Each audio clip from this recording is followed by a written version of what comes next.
In the Elder Scrolls Online, a popular way of playing the game is by using what are known as one-bar builds, or builds that don't require you to swap weapons.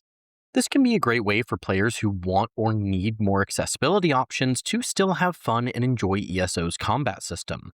While these builds are generally not as strong as their two-bar counterparts, I still think following this video will give you a fun, accessible, strong healing build. So, my name's Doc, your host for all things healing, and let's start with the overview.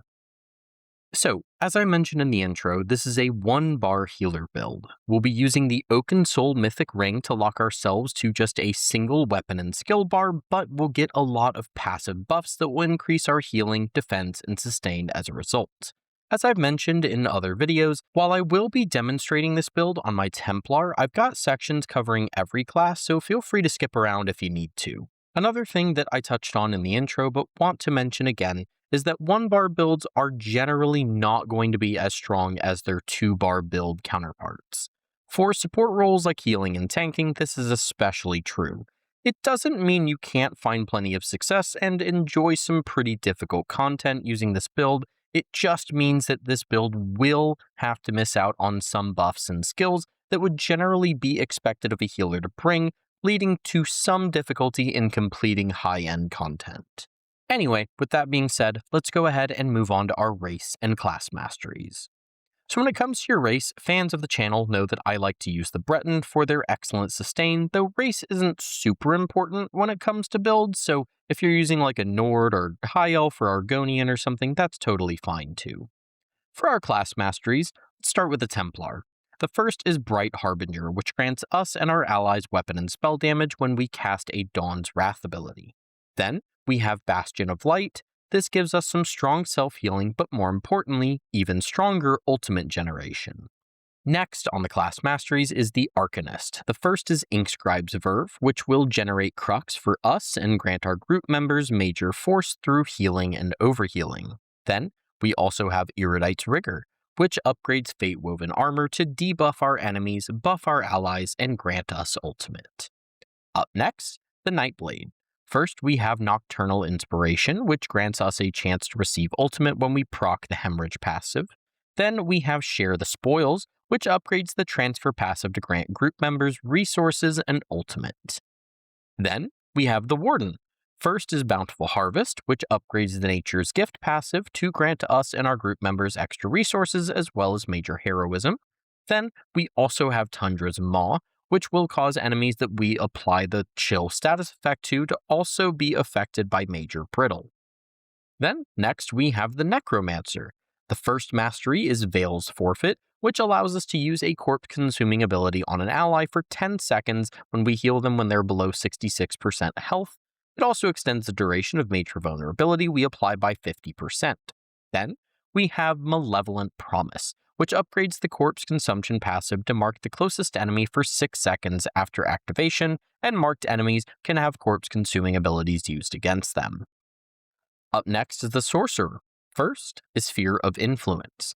When casting a damage shield on ourselves or an ally, it grants the affected person an additional damage shield as well as extra resource recovery. Then, we have Calculated Defense. When casting a Sorcerer ability, we gain a damage shield for half a second. If that damage shield does not break, we grant our group extra weapon and spell damage. Finally, we have the Dragonknight. First up is Lead from the Front. When casting an ultimate ability, will grant us and our group members Major Berserk and Major Protection for 1 second per 15 ultimate spent. Then, we have Booming Voice, which also activates when casting an ultimate. It grants us and group members 5 health, magicka, and stamina recovery for every ultimate spent for 10 seconds after a 15-second delay. Okay, I think it's time we move on to our attributes in Mundus Stone. For our attributes, I put all 64 into magicka as usual. For our Mundus, you've got a couple choices. I generally recommend going with the Ritual just because sustain is going to be much less of an issue with a one-bar build, and since we're using less skills, some extra healing might come in handy. Though, if for whatever reason you decide that you need more magicka sustain, the Atronach is still a viable option. When it comes to food, the Clockwork Citrus Fillet is still going to be your best in slot all-around food option, though I know it can be expensive, so feel free to use Witchmother's Potent Brew as a more affordable alternative. For potions, since the buffs from heroism and spell power potions are already present on the Oaken Soul Ring, I'd actually recommend just using some Tri Restoration or simple Magicka Restore potions. Up next, we're on to champion points, and starting with our blue tree, I like to use From the Brink, Enlivening Overflow, Soothing Tide, and Swift Renewal. For our red tree, I like to use Boundless Vitality, Fortified, Rejuvenation, and then for our last spot, I like to use Slippery or Expert Evasion if I'm healing in Trials, and then Celerity when I'm dungeon healing. And up next, talk about skills. Since we are on a 1-bar build, this section will go by a little quicker than usual due to us only needing to cover around half the skills, so here's my suggestions for a full skill setup on each class, starting with the Templar. First up, we have Radiating Regeneration, then we have Combat Prayer, Extended Ritual, Purifying Light, Echoing Vigor, and for our ult, Aggressive Warhorn. Up next, we have the Arcanist skills. First up, we have Radiating Regeneration, then we have Combat Prayer, Tidal Chakram, Crux Weaver Armor, Echoing Vigor, and for our ult, Glyphic of the Tides. Next up is the Nightblade. First up, we got Funnel Health, Combat Prayer, Merciless Resolve, Refreshing Path, Echoing Vigor, and then for our ultimate, we're using Aggressive Warhorn. And now we're on to the Warden. First up, we have Budding Seeds, Combat Prayer, Winter's Revenge, Expansive Frostcloak, Echoing Vigor, and then for our ult, we'll be using Aggressive Warhorn. Next up is the Necromancer, and we'll be using Necrotic Potency, Combat Prayer, Braided Tether, Spirit Guardian, Echoing Vigor, and for our ult, we'll be using Glacial Colossus. Then up next is the Sorcerer, and we'll be using Radiating Regeneration, Combat Prayer, Power Surge, Daedric Refuge, Echoing Vigor, and for our ult, we'll be using Summon Charged Atronach. Finally, we're on to the Dragonknight, and we'll be using Fragmented Shield, Combat Prayer, Firekeeper, Blood of the Elder Dragon, Echoing Vigor, and for our ult, we'll be using Standard of Might. Okay, now I think it's time to talk about sets. And here is each of the sets we'll be using in this build, as well as where I'm wearing them. First up, we have Spell Power Cure. When we overheal ourselves or our allies, will provide Major Courage to affected targets, which grants a pretty substantial weapon and spell damage boost to improve our group's damage and healing done. I know werewolves can also provide Major Courage in Update 50, however, I wanted to make this build without using any trial sets, so we will be keeping SPC for this build. Then, for our other set, we'll be using Powerful Assault. This will also provide us and our allies with weapon and spell damage boosts when we use an assault ability, or in this case, Echoing Vigor.